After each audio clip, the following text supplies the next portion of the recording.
भागवत के छठे स्कंध का प्रसंग चल रहा है। सृष्टि का आरंभ काल था। ब्रह्मा जी की आज्ञा से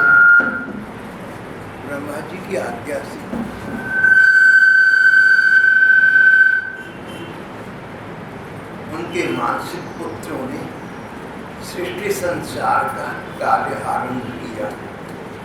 नारद जी पहले ही विरक्त हो गए थे। उन्होंने इसमें भाग न लिया और सोचते थे कि जो भी लोग संसार में आते हैं उनके जीवन का चरम लक्ष्य, उनके जीवन का परम लक्ष्य संसार के झमेले में न पड़कर भगवान को पाना है। अपने आप विरक्त थे, संसार से निरासक्त थे, सोचते थे सभी के लिए यही मार्ग उचित है। बात तो नारद जी की अच्छी थी, पर सभी के लिए अच्छी हो ऐसा तो नहीं कहा जा सकता। सभी के लिए विरक्ति मार्ग के स्थान पर गृहस्थाश्रम उचित समझ आता है। दक्ष नाम के एक प्रजापति थे। दक्ष प्रजापति वही है जो एक बार सभा में पहुंचे, सभी देवता खड़े हो गए, ऋषि मुनि खड़े हो गए, शिव जी खड़े न हुए। उन्हें बड़ा बुरा लगा, उन्होंने अपमान समझा और शिव जी का यज्ञ में सम्मान भाग देना बंद कर दिया। दक्ष में सदा से एक प्रकार का भाव ये था कि मैं प्रजापति हूँ, प्रजापतियों का प्रधान हूँ, मेरा आदर होना चाहिए और मेरा कर्तव्य पालन करना मुझे चाहिए। उन्होंने दक्ष प्रजापति ने हर्यश्व नाम के कुछ पुत्रों को जन्म दिया और उनसे कहा कि तुम वर्तमान भारत के कच्छ देश के पास एक तीर्थ है, वहां जाकर स्नान करो, उसके पश्चात तपस्या करो और फिर तुम संतान के लिए, फिर तुम संसार यापन के लिए, सृष्टि संसार के लिए गृहस्थ में प्रवेश किए। नारद जी उन बच्चों के पास पहुंचे, उनसे कुछ प्रश्न पूछे। उन छोटे बच्चों ने उत्तर दिए। नारद जी इस निष्कर्ष पर पहुंचे कि ये बच्चे गृहस्थ में पढ़ने के योग्य नहीं हैं, ये तो विरक्त होने योग्य हैं। विरक्त बालकों में जो गुण होने चाहिए सो सब गुण इनमें, इनके स्वभाव में है। नारद जी ने उनको ऐसा उपदेश दिया कि वे सारी बालक विरक्त हो गए।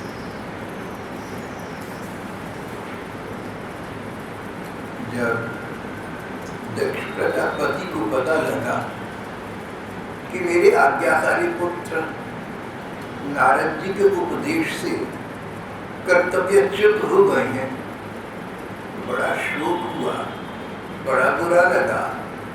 दक्ष बड़े क्रोध में आ गया। पता लगा कि मेरे पुत्र नारद जी के उपदेश से कर्तव्य से च्युत हो गए हैं।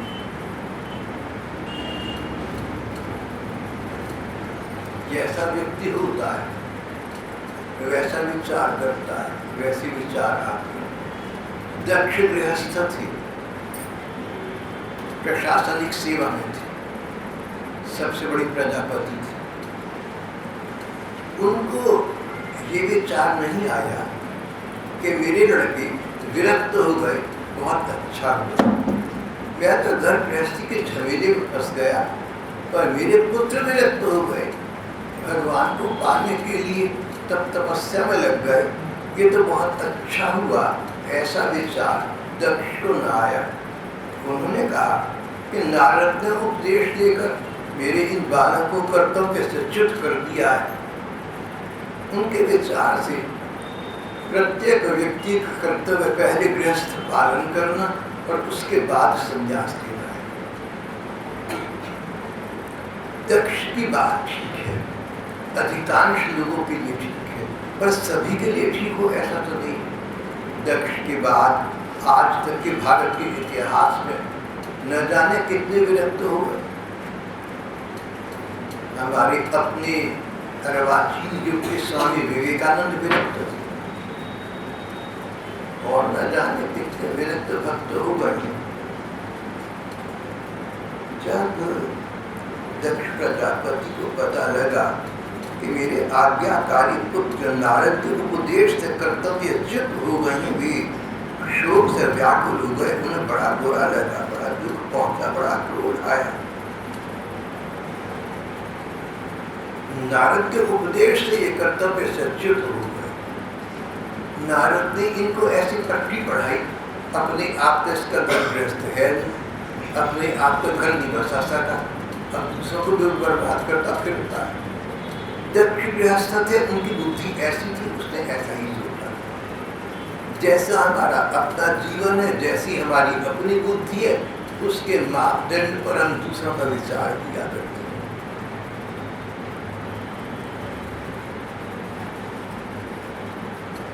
कथाकार कहते हैं कि सचमुच अच्छी संतान का होना भी कई बार सुख का ही कारण बन जाता है। अगर संतान शेष परिवार से अधिक अच्छी हो तो वो अधिक अच्छी संतान उस परिवार में खप नहीं पाती। एक जैसे लोग एक स्थान पर रहें तो उनका मन एक मना होता है, शांत रहता है, सब मिलजुल कर रहते हैं। तो किसी भी समुदाय में सब लोग एक जैसे हैं, एक व्यक्ति अलग विचार का या अधिक मनस्वी मेधावी है तो उसकी नहीं बनेगी दूसरों से। कथाकार कहते हैं देखो तो सही, अच्छी संतान का होना भी शोक का कारण है। ऐसी संतान हुई दक्ष के जो विरक्त हो गए, नारद जी के उपदेश से विरक्त हो गए। सो बात नहीं है, विरक्ति के कीटाणु जीवाणु उनमें थे, विरक्ति की वृत्ति उनमें थी। नारद जी ने परीक्षा लेकर देखा उनकी विरक्ति की वृत्ति है, तब नारद जी का उपदेश सुनकर वो विरक्त हो गए। अगर आज भाई बहन चाहें, हम चाहें कि किसी बच्चे को विरक्त कर दे, बड़ा कठिन काम है। जिसमें विरक्ति के संस्कार नहीं है, वो व्यक्ति लाख प्रयत्न करो विरक्त नहीं होता। हमारी सत्संगी भैया उन्होंने उनकी पत्नी ने अपने पुत्रों में से एक को विरक्त करना चाहा, बहुत प्रयत्न किया, नहीं हो सका। विरक्ति का रुझान तो व्यक्ति के रक्त में होता है, संस्कार में होता है, किसी के कहने से कोई विरक्त नहीं हुआ। दक्ष ने सोचा कि मेरी बेटी तो आज्ञाकारी थी, पर नारद के उपदेश से कर्तव्य से च्युत हो गए हैं, बड़ा क्रोध आया।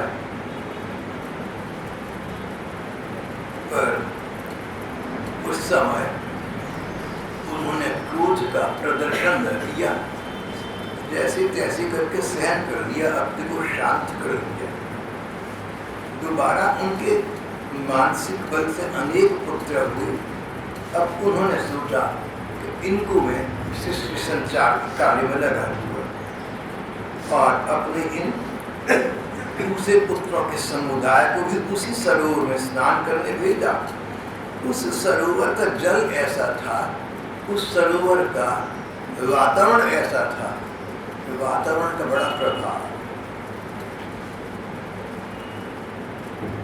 किसी स्थान पर कहीं बड़े बड़े महापुरुष हुए हो, एक के बाद एक होते रहेंगे, तो उन महापुरुषों के संस्कार उस स्थान में भी आ जाते हैं और वहाँ जाकर व्यक्ति का मन शुद्ध बुद्ध स्वरूप स्थित होने का बन जाता है।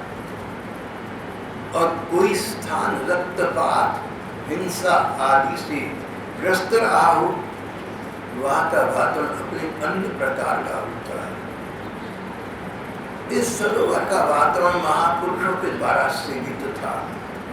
बच्चों ने वहाँ स्नान किया, इनका मन और तन दोनों ही निर्मल हो गए। इधर नारद जी को पता लगा,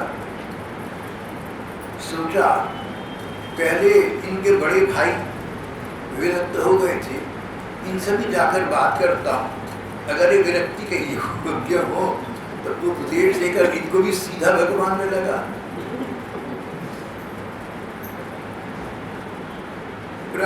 पद प्रतिपद, स्टेप बाय स्टेप भगवान तक पहुंचते सच्चा छलांग मारने पहुंचता। छलांग सब नहीं मार सकते, लेकिन जो मार सकते हैं चढ़ जाना चाहिए। देखो अगर तू छलांग लगाने के काबिल ना हो, तन मन की दृष्टि से और गिर पड़ा तो बड़ी चोट लगेगी। छलांग उसी को लगानी चाहिए जो जानता है कि मैं पहुंच जाऊंगा, फिर जल्दी पहुंच जाएगा। यही बात विरक्ति भारतीय नारद जी ने सोचा कि ये जो पुत्रों का समुदाय है, मैं इनसे जाकर बात करता हूँ। इनके सामने भी जाकर वही प्रश्न किए और इन बच्चों ने भी निर्बल मन से अपनी मेधा और बुद्धि से वही सुंदर उत्तर दिए। तो बोले देखो तुम्हारे भाई, बड़े भाई कितने समझदार निकले, संसार के झमेले में नहीं पड़े और सीधे विरक्त हो गए, वनों को चले गए, भगवान के भजन में लग गए। तुम कौन से कम हो, तुम क्यों पीछे रहो, तुम भी उन्हीं का अनुसरण करो, तुम भी विरक्त हो जाओ, तुम भी भगवान का भजन करो। घर वापिस आने की क्या आवश्यकता है, सारा संसार तुम्हारा घर, सारी संसार के स्वामी भगवान है। परम पुरुष तो एकमात्र परमात्मा है, परम पिता परमात्मा है। तो तुम ये मोह का बंधन मत रखो कि मेरे पिता, मेरा घर, इन बातों में भी रखा है परम पिता भगवान, उन्हीं का अनुसरण करना जीव मात्र का कर्तव्य है। तुम गृहस्थ के विवाह के झमेले झंझट में मत करो, भगवान के भजन में, भगवान के स्मरण में अपना मन लगा दो, तो तुम्हें जिस वस्तु की प्राप्ति बड़े बड़े ऋषि मुनियों को बहुत समय के बाद हुआ करती है, तुम्हें उस वस्तु की प्राप्ति शीघ्र हो सकती है। पहले भाई थे, उन सबका नाम था हर्यश्वर और दूसरा भाइयों का समुदाय था, इनका नाम था शबलाश। शबलाश्व को इस प्रकार का उपदेश लेकर नारद जी वहां से चले गए। नारदो गोप दर्शन, संतों का दर्शन व्यर्थ नहीं जाता। जो भगवत प्राप्त संत हैं उनका दर्शन करो, अगर संस्कार है तो अभी फलीभूत हो जाएंगे और संस्कार नहीं है तो नवीन संस्कारों का निर्माण हो जाएगा, कभी न कभी आगे फलीभूत होंगे। अमोघ दर्शन नारद जी उनको उपदेश देकर विरक्ति मार्ग के समझाकर आगे निकल गए। अब ये दूसरे भाई की उस पथ के पथिक बने जो अत्यंत सुंदर है, भगवत प्राप्ति के अनुकूल है। ऐसा पथ जो भगवत प्राप्ति के अनुकूल है, भक्ति पथ, प्रेम पथ, भगवान से प्रेम का मार्ग, भगवान की भक्ति उत्पन्न करके व्यक्ति को भगवान में लगा देने वाला है। प्रेम का अर्थ किसी से मिलन में सुख प्राप्त होना। जब भगवान से मिलकर हमें सुख प्राप्त होना शुरू हो जाए, इतना अधिक दुख कि सारे संसार के सुखों में उस सुख की प्रतीति नहीं होती जो भगवान के मिलने के सुख में होती है, उसको प्रेम कहते हैं। और हमारे प्रेमी भक्तों ने कहा और भी गहराई से सोचो तो जो सच्चा सुख है वो जिसके साथ हम प्रेम करते हैं, अपने प्रेमास्पद की सेवा करने में है, संग में भी नहीं। संग का सुख भी प्रेम है, संग सुख की चाह प्रेम है, सेवा सुख की चाह अधिक शुद्ध प्रेम है। दूसरे को हमसे सुख मिले ये चाहत। और हर्यश्वों की भांति शबलाश्वों में भी एक कामना जाग गई, ये अग्नि उद्दीप्त हो गई कि हम भगवान की सेवा करें, भगवान की सेवा में सुख प्राप्त हो। वे भी भगवान के प्रेम पथ के पथिक बन गए। ये प्रेम पथ अंतर्मुखी वृत्ति से प्राप्त होने योग्य है। जिनकी वृत्तियां बहिर्मुखी हैं उनको भगवत प्रेम की प्राप्ति होनी बड़ी कठिन है। बहिर्मुखी वृत्ति अपना बाहर का जगत, बाहर की चीजों को देखना, निहारना, बाहर की बातों में मन जाना। बाहर का मतलब अपने मन के बाहर। तो हम दूसरों को देखें, उनकी टीका टिप्पणी करें, उनकी समीक्षा करें, उनकी आलोचना करें, किसी के गुण देखें, किसी के दोष देखें, गुण दोषों पर हमारी दृष्टि बनी रहे तो हम एक्सट्रोवर्ट अंग्रेजी में कहते हैं, साइकोलॉजी में हम हमारी बहिर्वृत्ति है। अंतर्वृत्ति का मनुष्य, इंट्रोवर्ट व्यक्ति ही भगवत प्रेम का सच्चा पात्र और पिपासी हुआ करता है। जितने भक्ति के बहिर्मुखी साधन हैं, तीर्थ यात्रा, मंदिर दर्शन, व्रत, उपवास, सत्संग इत्यादि, ये सब बाहरी साधन हैं। इन बाहरी साधनों का लाभ तब होता है जब व्यक्ति अंतर्मुखी हो जाए, एकांत में बैठकर भी भगवान के मन ही मन भगवान का चिंतन करता रह सके, उस चिंतन में उसको भगवतीय सुख की प्राप्ति। जो व्यक्ति एकांत में बैठकर भगवान के ध्यान में खोया रह सकता है, इतना कि संसार का भान न रहे, संसार का विचार न रहे, वो अंतर्मुखी व्यक्ति भगवान की दर्शन प्राप्त कर लिया करता है, भगवान का संग प्राप्त कर लेता है, भगवान की सेवा का अधिकार प्राप्त कर लेता है।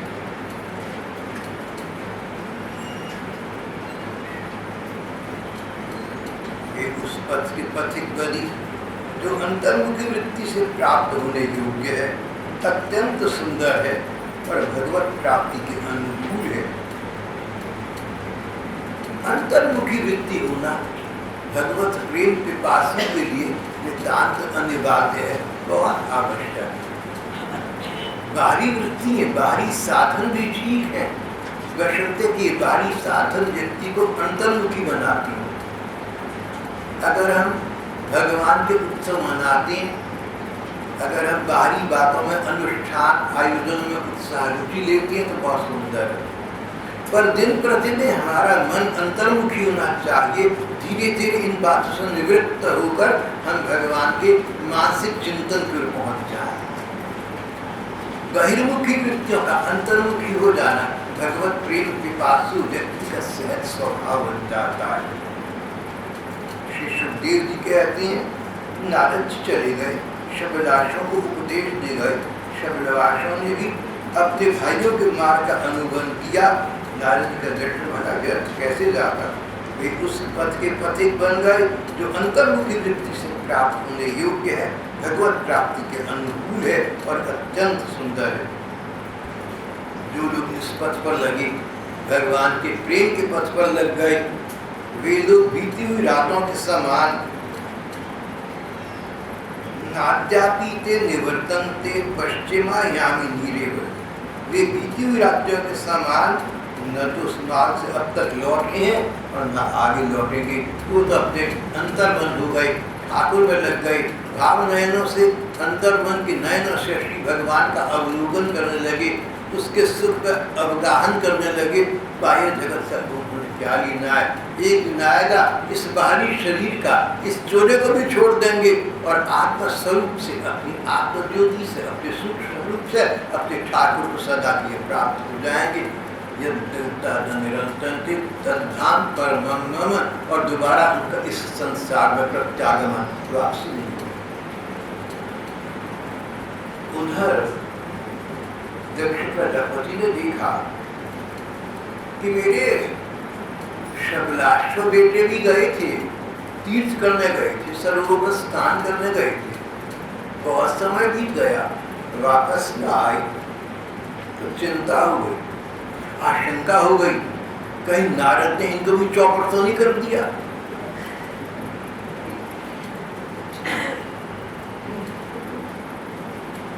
और जो आशंका थी वही सच निकली। ऋषि मुनियों से आती जाती तीर्थ यात्रियों से पता लगा कि सचमुच नारद जी इन्हें वहां जा मिले थे। उन्हें नारद जी ने विरक्ति का उपदेश दिया और वे बच्चे सब के सब विरक्त होकर वनों की ओर चले गए, उस मार्ग पर चले गए जहाँ भगवत प्रेम की प्राप्ति होती है और जहाँ से जाकर फिर कोई वापिस इस संसार में नहीं आता, जाता है तो भगवान के धाम में जाता है। दक्ष को बड़ा क्रोध आया, उसके क्रोध से भूत भड़कने लगी। दक्ष का ये विचार था कि जब तक संसार के सुखों का भोग न करो तब तक उनसे वैराग्य नहीं होता। आज हम किसी जोश खरोश में, किसी आवेश में, किसी आवेग में त्याग कर दे सांसारिक सुखों का, समय बीतने के बाद हमारा वो जोश शांत हो जाएगा, पूरा आदर्शवाद समाप्त हो जाएगा और हम संसार के लिए लालायित हो उठेंगे। इससे अच्छा ये है कि संसार के सुखों का उपभोग करके जब उनसे तुम्हें विरक्ति हो जाए, अपने को अनुभव हो जाए इन सुखों में कुछ रखा नहीं है, तब तुम विरक्त हो जाना। पहले गृहस्थ फिर विरक्ति। भारत के एक प्रधान, इस राष्ट्र के बहुत बड़े उद्योगपति ने अब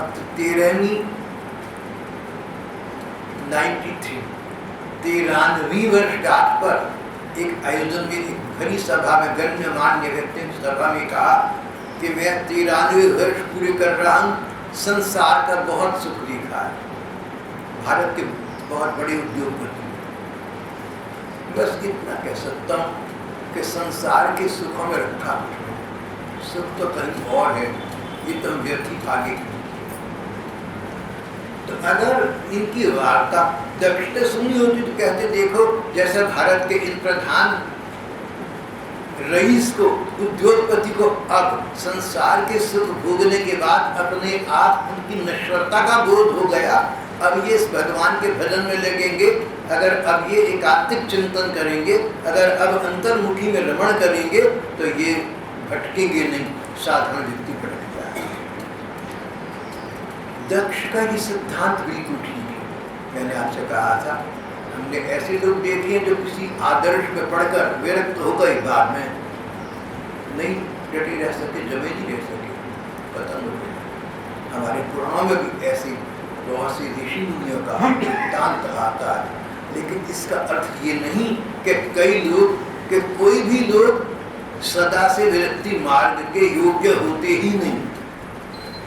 बहुत से लोग सदा से विरक्ति मार्ग के योग्य होते हैं। हमारी अपनी इस देश के शंकराचार्य, आदि शंकराचार्य सदा से विरक्त रहे, और हमारी पिछली 18वीं शताब्दी के स्वामी विवेकानंद विरक्त हो गए। इन लोगों पर कोई संसार के प्रलोभन का प्रभाव नहीं पड़ा। ऐसे अनेक हुए। कपूरथला कॉलेज के मैथमेटिक्स के प्रोफेसर रामतीर्थ विरक्त हो गए, उन पर कोई प्रभाव नहीं पड़ा।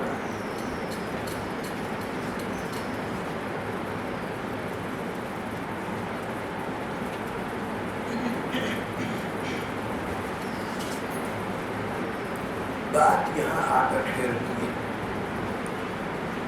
अपनी योग्यता, अपनी पात्रता देख लेनी चाहिए। हम जिस जमात के काबिल हैं उस पर भर्ती हो जाए। पात्र भी, अधिकार भी किसी व्यक्ति के लिए उचित ये है कि पहले गृहस्थ भी रहे, बाद में जाकर संन्यास्त हो जाए, विरक्त हो जाए। किसी दूसरे व्यक्ति के लिए ये उचित होगा कि गृहस्थ में प्रवेश करे, पर गृहस्थ प्रवेश के पश्चात अचानक संस्कार जागे तो गृहस्थ को त्याग कर, छोड़कर और फिर विरक्त हो जाए। चैतन्य महाप्रभु के साथ ऐसा। और किसी तीसरे व्यक्ति के संस्कार ऐसे हो सकते हैं कि जब से होश आई, बचपन से बड़े हुए, परिवार में, संसार में इन बातों में मन गया ही नहीं, सदा से ही अपने शुद्ध बुद्ध स्वरूप स्थित रहे। ये तो अलग अलग वर्ग हैं, पात्र भी, अधिकार भी। अभिभावकों को या व्यक्ति को स्वयं इस बात का निर्णय करना होगा कि हमारे लिए कौन सा पथ उचित है, कौन सा मार्ग उचित है। और अभी इन दिनों जब दक्ष प्रजापति बड़े क्रोध में भरे बैठे थे कि इस नारद ने मेरे इन लड़कों को भी चौपट कर दिया, इनको भी नालायक बना दिया, नालायक बना दिया। अचानक नारद जी भी गए। दक्ष बड़े क्रोध में भरे हुए थे, दुष्ट। देखिए नारद जी जैसा को दुष्ट है। क्रोध में ना हम भूल जाते कि किसको क्या कह रहे हैं। अंग्रेजी की कहावत है, An angry man opens his mouth very wide, but shuts his eyes. गुस्से में भरा व्यक्ति मुंह तो बहुत चौड़ा खोलता है, लेकिन आंखें मीच लेता है। क्रोधात् भवति सम्मोहः, सम्मोहात् स्मृतिविभ्रमः, स्मृति भ्रंशात बुद्धिनाश बुद्धिनाशात प्रणश्यत्। भगवान गीता जी में कहते हैं क्रोध वाला व्यक्ति अंततः आत्मनाश कर देता है, अपने आप को नष्ट कर देता। दक्ष क्रोध में भरे हुए थे, सांसारिक व्यक्ति थे, भूल गए कि किससे किस समय कौन सी बात कहनी चाहिए। बड़े बड़े ऋषि मुनि, बड़े बड़े देवता जिन नारद जी का आदर करते हैं, उन नारद जी को दक्ष मिले तो बोले दुष्ट, तुमने झूठ मूठ साधुओं का गाना पहन रखा है, हमारी भोली भाली बालकों को भिक्षुकों का बात दिखाकर तुमने हमारा बड़ा अपकार किया। तुम्हारे हृदय में दया का नाम ही नहीं, तुम बच्चों की बुद्धि बिगाड़ते फिरते हो, बड़ी निर्लज्ज हो, तुम्हारे में प्रेम भाव का बिल्कुल अभाव है। तुम उन लोगों से बैर करते हो, तुमसे बैर नहीं करते। इन बच्चों ने तुम्हारा क्या बिगाड़ा था कि तुमने उनको बिगाड़ दिया? अगर तुम ऐसा समझते हो तो वैराग्य से संसार की आसक्ति नष्ट हो जाती है, तो तुम्हारा ये विचार ठीक नहीं है। मनुष्य संसार का अनुभव किए बिना उसकी कड़वाहट नहीं जान सकता। इसलिए संसार की अनुभूति स्वयं होने पर जैसा वैराग्य होता है वैसा दूसरों के बहकाने से नहीं होता। सिद्धांत बिल्कुल उचित, बहकाने से नहीं होता, समझाने से तो करता है। देखो, बहकाना और समझाना अलग बात है। सुपात्र को समझाना, ठीक व्यक्ति को समझाना एक बात है, और भोले भाले किसी व्यक्ति को ढूंढ लेना, चेला ढूंढने के लिए भटकाना एक दूसरी बात है। नारद, हम लोग सदगृहस्थ हैं, हम अच्छे प्रकार के गृहस्थ हैं, अपनी धर्म मर्यादा का पालन करते हैं। एक बार पहले भी तुमने मेरे बच्चों का बड़ा अपकार किया था, मैंने उसको सह लिया, लेकिन लगता है कि तुम्हें मेरे से ईर्ष्या हो गई है, तुम मेरे वंश को चलते देना चाहते नहीं। बार बार वही दुष्टता का व्यवहार। मूल, मैं तुम्हें शाप देता हूँ, कहीं एक स्थान पर ठहर न सकोगे। जितनी देर गाय दुही जाती है उतनी देर से अधिक एक घर के सामने खड़ी न सोते, तुम्हें आगे चलना तैयार पड़ जाएगा। तस्माल्लोके न भवे भ्रमतः पदम्। तुम्हारी ठहरने के लिए तुम्हें कहीं भी ठौर न मिलेगा।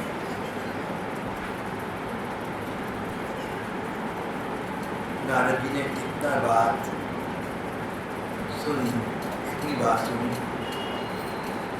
बुरा नहीं माना, उत्तर नहीं किया, प्रतिवाद नहीं किया, प्रतिकार नहीं किया। It is useless to argue with a man who is excited or in anger. जो व्यक्ति जोश गुस्से में बोल रहा हो, जो उत्तेजित हो, उससे अकल की बात करना, उससे युक्तियुक्त बात करना, उससे तर्क की बात भेड़ना ना समझ। जो जोश में है, गुस्से में है, उत्तेजित है, ऐसे व्यक्ति से तर्क करना व्यर्थ। नारद जी इस बात को समझते थे, इससे उन्होंने, नारद जी को तो सर्व ज्ञान, फिर भी दक्ष के सामने किसी प्रकार के ज्ञान का उपदेश नहीं दिया। अगर नारद जी चाहते तो हमारे धर्म ग्रंथों में से ऐसे बहुत से उद्धरण दे सकते थे, बहुत से उद्धरण, बहुत से हवाले, बहुत से कोटेशन दे सकते थे, जहाँ धर्म ग्रंथ बताते कि व्यक्ति मार्ग श्रेयस्कर। उन्होंने ऐसा नहीं किया। भाव अपना ज्ञान प्रकाश का नहीं है, भाव अपना ज्ञान बताने का नहीं है, भाव तो दूसरे को ज्ञान के पद पर लाने का है। यहाँ दक्ष है, उत्तेजित है, क्रोध में है, और ये समझ रही हैं कि इस नारद ने बिना सोचे समझे चेला मूढ़ने के लिए मेरे लड़कों को फंसा लिया, उनकी बुद्धि बिगाड़ दी। ऐसे व्यक्ति से तर्क करने का प्रश्न केवल इतनी बात नहीं। नारद जी ने इतनी बात सुनी, तो बुरा भी नहीं माना।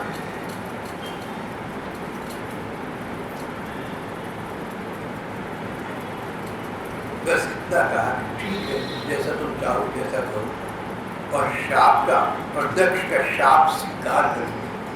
दक्ष ने कहा था कि तुम किसी घर के सामने देर तक खड़ी न रह सकोगी, तुम्हारी अपनी बुद्धि स्थिर नहीं है, तुमने बच्चों को अस्थिर कर दिया। मैं तुम्हें शाप देता हूँ कि तुम्हारी गतिमति स्थिर न होगी, तुम एक स्थान पर भी टिक न सकोगी। तुम्हें याद रहेगा कि तुम्हारी मति स्थिर नहीं है, इसलिए तुम्हारी गति भी अस्थिर हो गई है। जितनी देर तक गाय का दूध दुहा जाता है उतने समय से अधिक एक घर के आगे तुम खड़ी न रह सकोगे। नारद जी ने शाप को वरदान समझा, क्योंकि नारद जी तो गृहस्थ हैं। नारद जी ने एक स्थान पर खड़े रहकर क्या करता है, कहते हैं पानी और साधु एक स्थान पर रहें तो दुर्गंध नहीं, साधु और पानी चलते रहे तभी निर्मल बनी रहे, तभी सुगंधित रहे। नारद जी तो परिव्राजक है, परिव्राजक साधु सन्यासी, परिव्राजक सारा संसार जिसका घर। एक उपनिषद है हमारी, उस उपनिषद का नाम है परिव्राजक उपनिषद। ये नारद जी के द्वारा उपदिष्ट है। नारद जी स्वयं परिव्राजक या आज यहाँ कल वहाँ। दक्ष के शाप का इन पर कोई प्रभाव न पड़ा, अगर पड़ा तो ये उचित ही बात है। मैं साधु हूँ, मैं विरक्त हूँ, मैं यायावर हूँ, तो मुझे एक स्थान पर ठहरना चाहिए भी। नारद जी तो अभी भी एक स्थान पर नहीं ठहरते थे, कभी कहीं कभी कहीं हरि गुण गाते, मीना बजाते नारद राजा रईसों को, गृहस्थों को और निर्धनों को सभी को कृतार्थ करते फिरते। नारद जी ने बहुत अच्छा कहकर दक्ष का शाप स्वीकार कर लिया। इस प्रसंग के अंत में कथाकार श्री सुखदेव जी कहते हैं, परीक्षित बस बस साधुता इसी का नाम है कि बदला लेने की शक्ति रहने पर भी दूसरे का किया हुआ अपकार, दूसरे की हुई बुराई सही जाए। साधु का नाम,